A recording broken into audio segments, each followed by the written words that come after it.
এক সময় এক সবুজ জঙ্গলে চার্লি নামে এক চালাক কাক বাস করত। এক জ্বলন্ত গ্রীষ্মের দিনে সূর্য নির্দয়ভাবে আঘাত করে, বনের সমস্ত জলের উৎস শুকিয়ে যায়।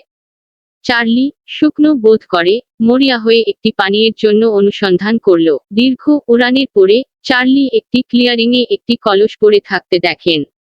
আশাবাদী, তিনি কাছাকাছি উড়ে গেলেন, কেবল এটি প্রায় খালি খুঁজে পেতে, নিচে মাত্র কয়েক ফোঁটা জল।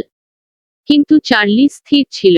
তার তীক্ষ্ণ ঠোঁট ব্যবহার করে সে জলের কাছে পৌঁছানোর চেষ্টা।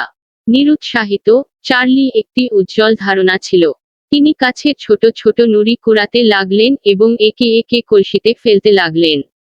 নুড়ি জমা হওয়ার সাথে সাথে তারা পানির স্তর ইঞ্চি ইঞ্চি বাড়িয়ে দিয়েছে। চার্লি অক্লান্তভাবে এই প্রক্রিয়াটি পুনরাবৃত্তি করেছিলেন। যত স্বস্তি ও সতেজ চার্লি উড়ে গেল, তার তৃষ্ণা নিবারণ হলো এবং তার প্রফুল্লতা উঠল।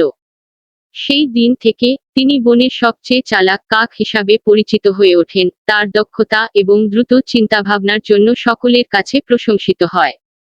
এবং তাই তৃষ্ণার্ত কাকের গল্পটি বনের প্রত্যেকের জন্য একটি অনুস্মারক হিসাবে কাজ করেছিল, যে দৃঢ় সংকল্প এবং চতুরতার সাথে এমনকি সবচেয়ে চ্যালেঞ্জিং পরিস্থিতিও অতিক্রম করা যেতে পারে।